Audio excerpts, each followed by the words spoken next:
नमस्कार। आज हम डिस्कस करेंगे इंपॉर्टेंट नेशनल इंटरनेशनल अफेयर के क्वेश्चन। आपको पता है पेपर 1 में जो है नेशनल इंटरनेशनल अफेयर के क्वेश्चन जो है वो 30 नंबर के पूछे जाएंगे, यानी कि 15 क्वेश्चन जो है पूछे जाएंगे। तो हर एक क्वेश्चन जो है वो बहुत ही इंपॉर्टेंट रोल प्ले करने वाला है पेपर 1 में।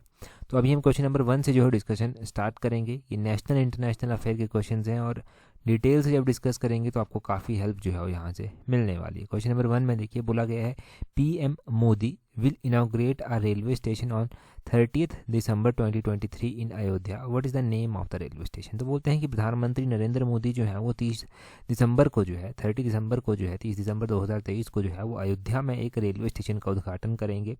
अब यहाँ पर पूछा गया है कि उस रेलवे स्टेशन का नाम क्या है। उस रेलवे स्टेशन का जो नाम है ना, उसका नाम है Ayodhya Dham railway station. Ayodhya Dham option A जो है वो सही आंसर हो जाएगा। अब देखिए जी, बात क्या है, कॉन्टेक्स्ट क्या है, क्यों ये चर्चा में आ रहा है, क्योंकि इसका उद्घाटन जो है वो किया जाएगा। इसके बाद जो है वो क्या होगा, कुछ टाइम बाद आपको पता है राम मंदिर जो है ना, राम मंदिर का भी जो है वो राम मंदिर जो है ना, जो राम मंदिर काफ़ी टाइम से बन रहा था, राम मंदिर को भी जो है वो इनॉग्रेट किया जाएगा। और अयोध्या रेलवे जंक्शन जो है ना, ये उत्तर प्रदेश में पड़ता है। और अयोध्या रेलवे जंक्शन मैंने अभी कहा, तो आप एक बात ध्यान रखें कि क्वेश्चन पूछने वाला ये पूछ लेगा कि अयोध्या रेलवे जंक्शन का नाम जो है वो बदला गया है, तो क्या नाम रखा गया है उसका? उसका नाम रखा गया है अयोध्या धाम रेलवे स्टेशन।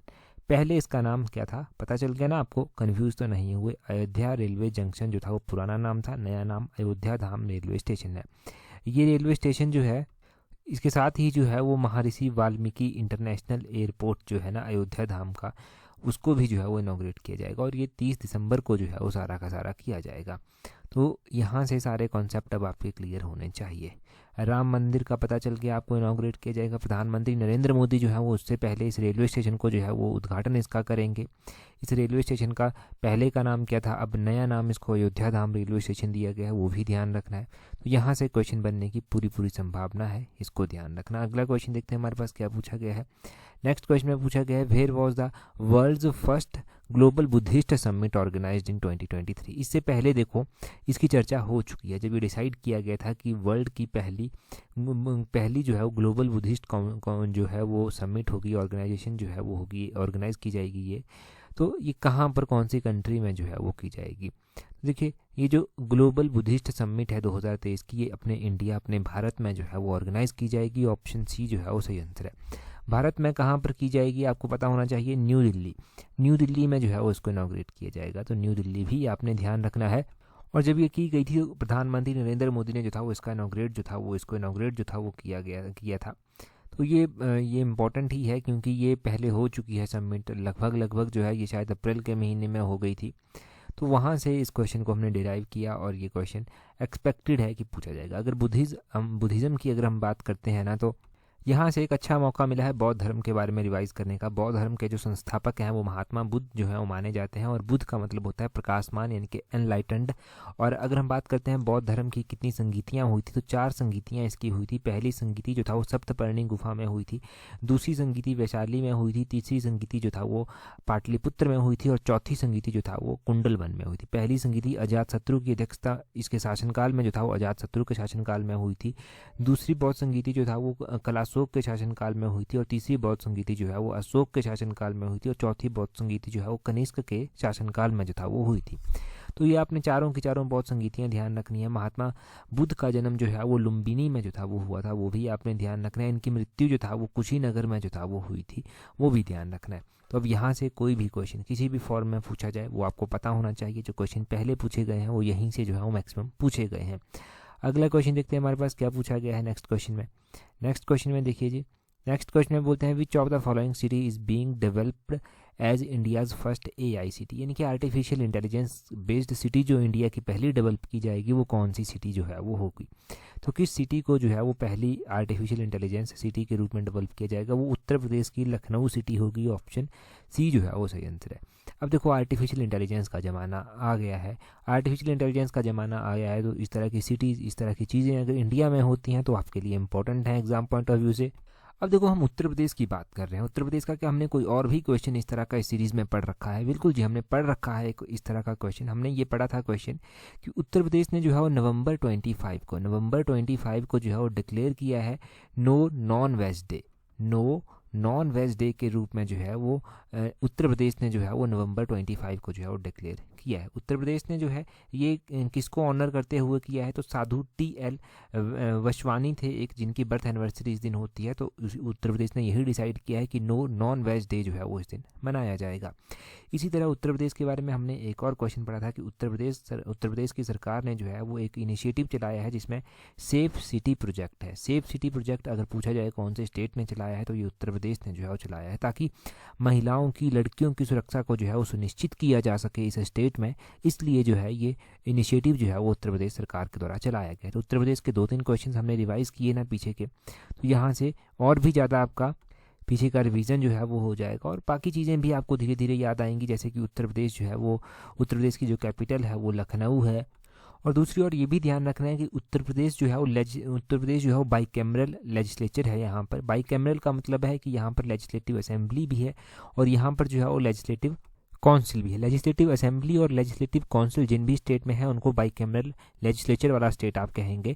जैसे कि उत्तर प्रदेश की अगर हम यहाँ पर बात कर रहे हैं, तो उत्तर प्रदेश में जो है विधानसभा की कितनी सीटें हैं, लोकसभा की कितनी, विधानसभा की कितनी सीटें हैं और विधान परिषद की कितनी सीटें हैं, यानी कि लेजिस्लेटिव असेंबली की यहाँ पर जो है 403 सीटें हैं। और दूसरी ओर अगर हम बात करते हैं यहाँ पर लेजिस्लेटिव काउंसिल की, तो उसकी जो है यहाँ पर 100 सीटें हैं।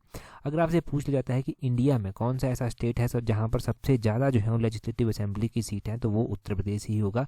उत्तर प्रदेश में 403 जो है वो लेजिस्लेटिव असेंबली की सीट्स हैं। अच्छा, ऐसे कौन कौन से स्टेट्स हैं जहाँ पर लेजिस्लेटिव असेंबली भी है, लेजिस्लेटिव काउंसिल भी है? ऐसे स्टेट्स की अगर हम बात करते हैं तो ऐसे स्टेट्स में कौन कौन से आ जाते हैं? एक तो आपका देखिए उत्तर प्रदेश आ जाता है, उत्तर प्रदेश के अलावा तेलंगाना जो है वो आ जाता है, तेलंगाना के अलावा महाराष्ट्र आ जाता है, महाराष्ट्र के अलावा जो है कर्नाटक जो है वो आ जाता है, कर्नाटक के अलावा यहाँ पर आंध्र प्रदेश जो है वो आ जाता है, और आंध्र प्रदेश के अलावा जो है वो बिहार जो है वो आ जाता है। ये स्टेट ऐसे हैं जहाँ पर लेजिस्लेटिव असेंबली और लेजिस्लेटिव काउंसिल यानी कि बाइकैमरल है यहाँ का स्टेटस, ये ध्यान रखना था। अगला क्वेश्चन देखते हैं जी हमारे पास क्या पूछा गया है। बोलते हैं from which of the following state UT India's first Himalayan air safari was launch. तो बोलते हैं कि हाल ही में किस राज्य केंद्र शासित प्रदेश से जो है भारत की पहली हिमालयन एयर सफारी लॉन्च की गई है। तो भारत की पहली जो हिमालयन एयर सफारी है ना, वो कहाँ से लॉन्च की गई है? वो उत्तराखंड से जो है वो लॉन्च की गई है। ऑप्शन ए जो है वो सही आंसर है। उत्तराखंड को ना हम फिर से पहले तो हम यहीं के साथ यानी कि ऊपर वाले क्वेश्चन के साथ उत्तर प्रदेश के साथ ही जो है उसको लिंक कर लेंगे। उत्तराखंड में कितनी जो है वो विधानसभा की सीटें हैं? यहाँ पर 70 विधानसभा की सीटें जो है वो आती हैं। आपको जानकारी होनी चाहिए उत्तराखंड कैसे बना था और कब बना था। देखो, उत्तराखंड जो था वो उत्तर प्रदेश से ही अलग होकर जो था वो बना था। देखो, उत्तराखंड बना था वर्ष 2000 में। वर्ष 2000 में जो था वो उत्तराखंड जो था वो एक स्टेट के रूप में बना था और ये उत्तर प्रदेश से अलग होकर जो था वो बना था। अगर हम वर्ष 2000 में बात करते हैं कि ये कौन से नंबर का स्टेट बना था, जैसे कि हिमाचल जो था वो 18वें नंबर का राज्य जो था वो बना था, और 1971 की बात है जब हिमाचल जो था वो 18वें नंबर का राज्य जो था वो बना था। उसी तरह उत्तराखंड जो था वो कौन से नंबर का राज्य बना था, तो आपने ध्यान रखना है कि उत्तराखंड 27 नंबर का जो था वो राज्य बना था। 27 नंबर का स्टेट जो था वो इंडिया का ये बना था। और इससे पहले वर्ष 2000 में ही जो था 26 नंबर का स्टेट भी बनता है, और वर्ष 2000 में ही जो है वो 28 नंबर का स्टेट भी जो है वो बनता है। 26 नंबर का स्टेट जो है वो कौन सा बनता है? 26 नंबर का स्टेट जो है वो बनता है आपका छत्तीसगढ़। छत्तीसगढ़ जो है वो मध्य प्रदेश से अलग होता है और छत्तीसगढ़ का निर्माण वर्ष 2000 में हो जाता है। झारखंड की बात करते हैं तो झारखंड जो है वो कहाँ से अलग होता है? झारखंड बिहार से अलग होता है। बिहार से अलग होता है, 28 नंबर का स्टेट जो है ये बनता है। उत्तराखंड ध्यान रखना है 27 था। अब देखो यहाँ पर क्वेश्चन की बात करते हैं, हिमालयन स्टेट्स कौन कौन से आते हैं? हिमालयन स्टेट्स में ना वो स्टेट आते हैं जो हिमालय में लाई करते हैं, जैसे कि जम्मू कश्मीर, लद्दाख, उत्तराखंड, हिमाचल प्रदेश, अरुणाचल प्रदेश, मिजोरम, मेघालय, मिजोरम हो गया, मणिपुर हो गया, मेघालय हो गया, नागालैंड हो गया, सिक्किम हो गया, त्रिपुरा हो गया, असम हो गया, वेस्ट बंगाल हो गया। ये सारे के सारे ना यहाँ पर आते हैं हिमालयन रीजन में, क्योंकि हिमालयन बेल्ट में जो है ये मुख्य रूप से पड़ते हैं। ठीक है जी, तो ये तो क्वेश्चन आपको याद रह ही जाएगा, ये नहीं भूल सकता आपको। हमने बड़े डिटेल से जान लिया क्वेश्चंस को, बस हमने ऊपर वाले क्वेश्चन के साथ लिंक करने की कोशिश की ताकि एक चेन बने और चेन बनकर जो है वो आपके माइंड में ये सारे क्वेश्चन एक साथ सेट हो जाए। नहीं भूल सकते आप इन क्वेश्चंस को, जैसे कि 403 सीटें हो गई वहाँ की उत्तर प्रदेश की, और अगर हम बात करते हैं उत्तराखंड की तो 70 सीटें हो गई। उत्तर प्रदेश में जो है वो हमने पढ़ा कि लेजिस्लेटिव काउंसिल है जिसकी 100 सीटें हैं। हम उत्तराखंड में जानते हैं कि 27 नंबर का स्टेट जो है ये वर्ष 2000 में बनता है। आगे क्वेश्चन में देखें क्या बोलते हैं। नेक्स्ट क्वेश्चन में बोलते हैं वीर बाल दिवस इज ऑब्जर्व्ड ऑन। टेलीग्राम पर भी मैंने क्विज की फॉर्म में ये क्वेश्चन डाला था।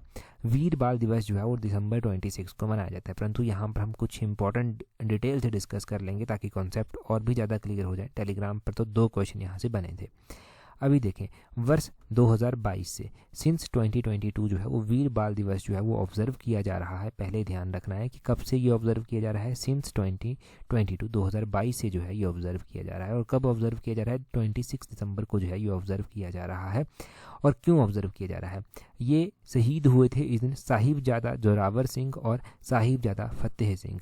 इनके मार्टीडॉम को जो है वो ऑब्जर्व यहाँ पर किया जाता है। अब पूरी बात समझिए। 9 जनवरी 2022 थी और प्रकाश पर्व था श्री गुरु गोविंद सिंह जी का। प्रधानमंत्री नरेंद्र मोदी ने जो था वो इनाग्रेट उस दिन अनाउंस किया कि 26 दिसंबर को जो है वो ऑब्जर्व किया जाएगा वीर बाल दिवस, ताकि जो गुरु गोविंद सिंह जी के बच्चे थे, सन थे उनके, जिनमें जो है वो साहिबजादा बाबा जोरावर सिंह आते हैं और साहिबजादा बाबा फतेह सिंह आते हैं, उनका जो है वो शहीदी दिवस था, मार्टीडॉम उस दिन वो मार्टर हुए थे, तो उसको जो है वो ऑब्जर्व किया जाएगा वीर बाल दिवस के रूप में।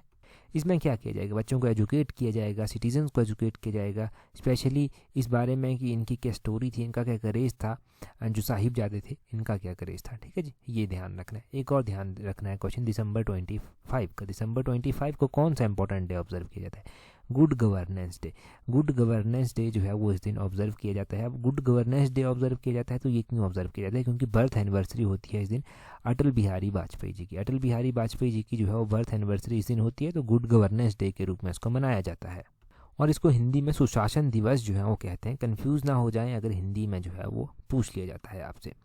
ठीक है जी, अगला क्वेश्चन देखते हैं। अगला क्वेश्चन हम जानेंगे, परंतु उससे पहले मैं आपसे एक क्वेश्चन पूछना चाहता हूँ। टेलीग्राम पर ना हमने एक सीरीज़ चलाई थी कि हम डेली इंग्लिश का एक क्वेश्चन जो है वो पोस्ट किया करेंगे। मुझे उसके ऊपर ना कुछ आपका रिस्पांस जो है वो उतना अच्छा नहीं लगा।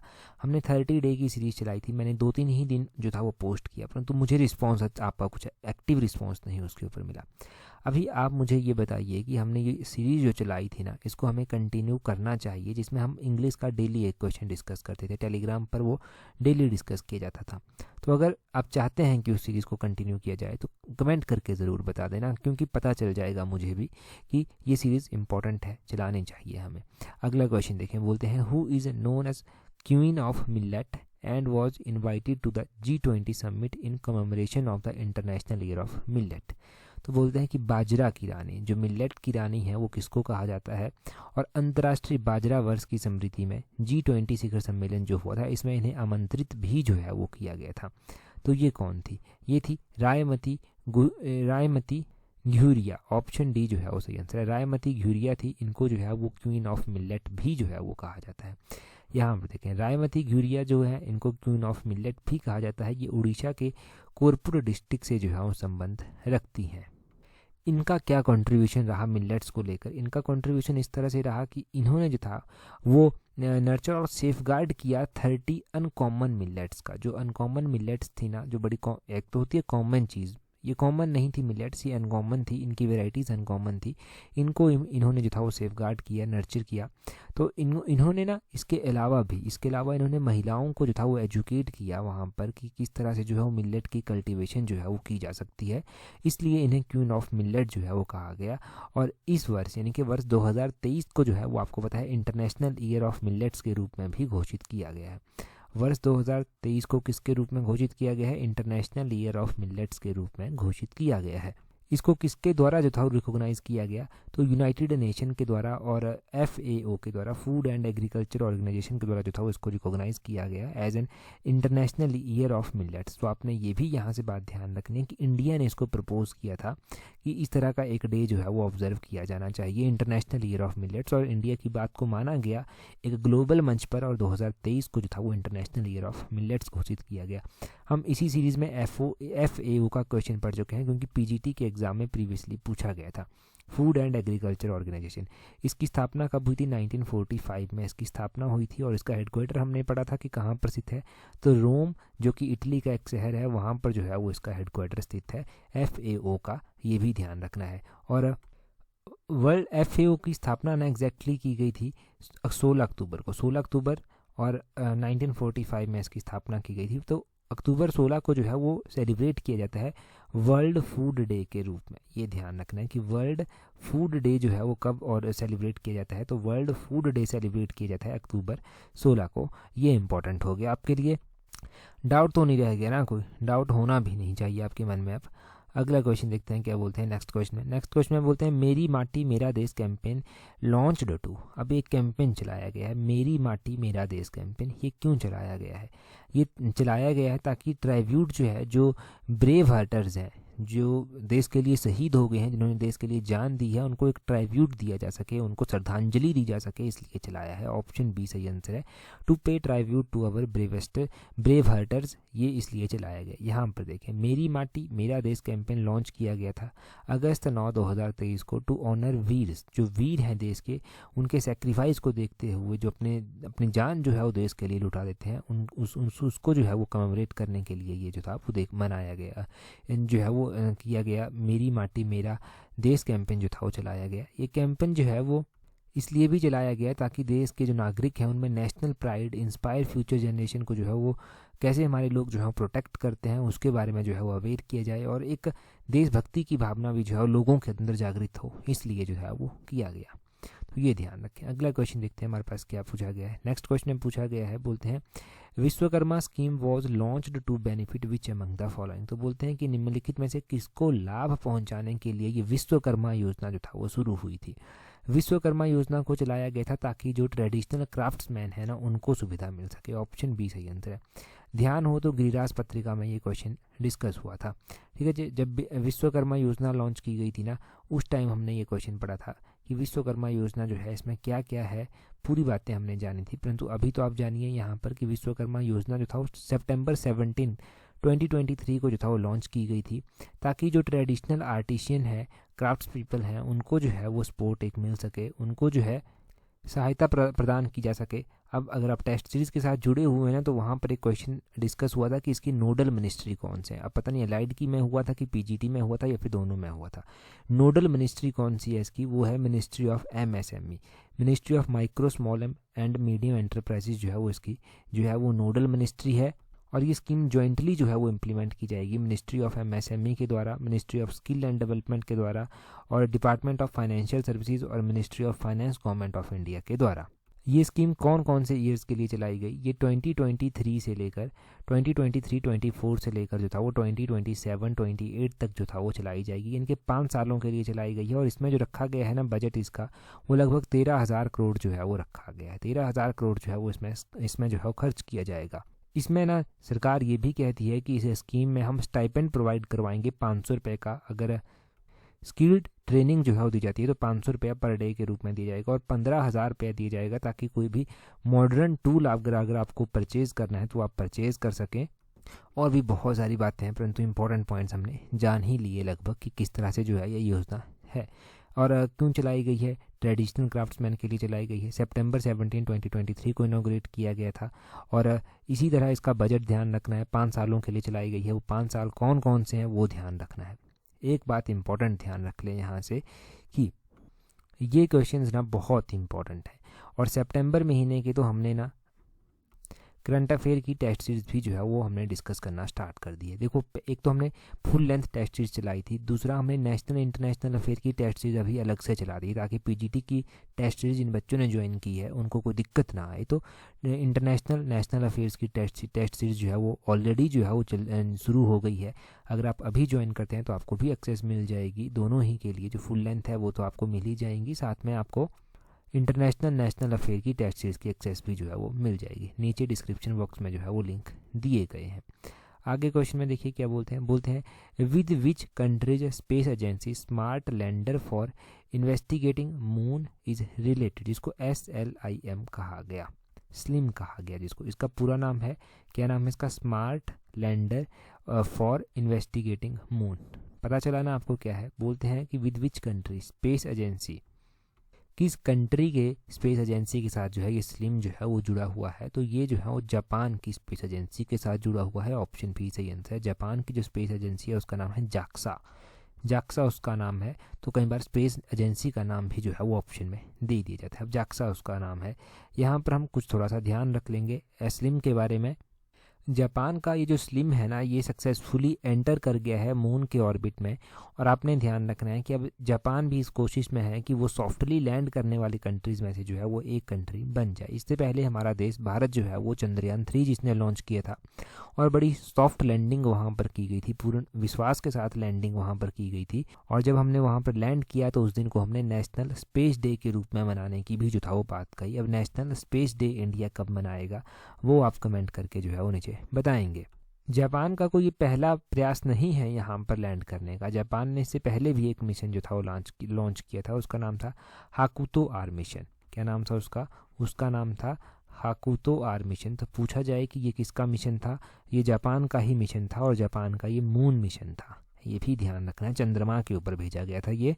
अच्छा, अर्थ का नेचुरल सैटेलाइट कौन है? तो अपना जो अर्थ है ना, पृथ्वी है अपना, जो उसका जो नेचुरल सैटेलाइट है ना वो मून है। चंद्रमा उसका नेचुरल सैटेलाइट है, ये ध्यान रखें जी। अगले क्वेश्चन में देखें, बोलते हैं when was the resolution to revoke article 370 फ्रॉम Jammu Kashmir introduced in Indian parliament. बोला गया है कि भारतीय संसद में जम्मू कश्मीर से अनुच्छेद 370 को हटाने का संकल्प कब पेश किया गया था? चर्चा में इसलिए आया था कि कुछ टाइम पहले ना सुप्रीम कोर्ट ने जो था वो यूनियन गवर्नमेंट के द्वारा, भारत सरकार के द्वारा जो फैसला लिया था गया था आर्टिकल 370 को रिवोक करने का, उसको जो है वो अपहेल्ड किया है, इसलिए चर्चा में आया था। कहा उन्होंने कि ठीक है जी, फाइव जजों की जजेस बेंच थी तो सभी की सहमति बनी रही। ठीक है, अब ये जो है ना 5 अगस्त 2019 की बात है जब इस रेजोल्यूशन को जो था वो इंडियन पार्लियामेंट में जो था वो इंट्रोड्यूस किया गया था। 5 अगस्त 2019 को जो था वो इस रेजोल्यूशन को यहाँ पर इंट्रोड्यूस किया गया। अब यहाँ से क्या क्या डिटेल में आप याद रखेंगे, यहाँ से भी देख लीजिए। 5 अगस्त 2019 को रेजोल्यूशन को जो रेजोल्यूशन जो है वो आर्टिकल 370 को रिवोक करने की बात कहता है, उसको जो है वो इंडियन पार्लियामेंट में जो है वो एक इंडियन इंट्रोड्यूस किया गया और लोकसभा राज्यसभा से ये पास हो जाता है। इसका विजन था कि 1 नेशन 1 कॉन्स्टिट्यूशन। एक्चुअली में ये आर्टिकल 370 ना जम्मू कश्मीर को एक अलग तरह का कॉन्स्टिट्यूशन प्रोवाइड करवा देता था, परंतु इसके बाद 1 नेशन 1 कॉन्स्टिट्यूशन का जो था वो कॉन्सेप्ट यहाँ पर आ गया। और यहाँ से ये बात कही गई कि जम्मू कश्मीर में जो है वो सोशल एम्पावरमेंट होगी, इकोनॉमिक ग्रोथ वहाँ की होगी, नेशनल सिक्योरिटी भी इंश्योर की जा सकेगी। एक पॉजिटिव इम्पैक्ट जो है वो जम्मू कश्मीर के देखने को मिलेगा और देखने को मिला भी कहीं ना कहीं पर उसका इम्पैक्ट। तो जी अगर अब ये क्वेश्चन एग्जाम में बने ना तो मैं बिल्कुल एक्सपेक्ट नहीं करूँगा आपसे कि आप इस क्वेश्चन को गलत कर आएँ। आपका क्वेश्चन बिल्कुल सही होना चाहिए। यहाँ से मिलते जुलते जितने भी क्वेश्चन बने आपके सारे सही होने चाहिए। अब नेगेटिव मार्किंग से पार यही तो चीज़ें आपको कराएंगी। अगर आपको इस तरह की चीज़ें आती हैं तो नेगेटिव मार्किंग के साथ डील करने में आपकी हेल्प करेंगी। चाहे वो अलाइड सर्विसेज का एग्ज़ाम हो गया जिसकी पोस्टें अभी आने वाली हैं, चाहे वो पीजीटी का एग्ज़ाम हो गया जिसका एग्ज़ाम जल्दी ही कंडक्ट करवाया जाएगा। तो हम डिटेल में ना इसीलिए डिस्कस करते हैं और बार बार चीज़ों को रिवाइज़ भी करते रहते हैं और हेल्प मिलती भी है और आगे भी मिलती रहेगी। क्वेश्चन देखें जी आप क्या है, बोलते हैं president of which of the following country has been invited for the republic day celebration of India in 2024। तो बोलते हैं कि भारत ने 2024 में अपने गणतंत्र दिवस के समारोह में किस देश के राष्ट्रपति को जो है वो आमंत्रित किया है। 4 ऑप्शंस आपके पास दिए गए हैं। लास्ट एडिशन जो कि इसकी थी ना, इस सीरीज़ की, उत्तीर्ण सीरीज़ की, उसमें हमने डिटेल से ये डिस्कस किया था। आप कंट्री का नाम भी बताएंगे और वहाँ के जो लीडर हैं, प्रेसिडेंट वहाँ के जो है ना, उनका नाम भी बताएंगे आप कमेंट करके। तो 2 चीज़ें आपकी एक साथ जो है वो रिवाइज हो जाएंगी। टेलीग्राम पर ज़रूर ज्वाइन कर लेना, @allexam31 करके जो है वो टेलीग्राम पर आप हमें ज्वाइन कर सकते हैं। एक सुजेशन मैंने आपसे पूछा था, उसके बारे में कमेंट करके ज़रूर बताएं।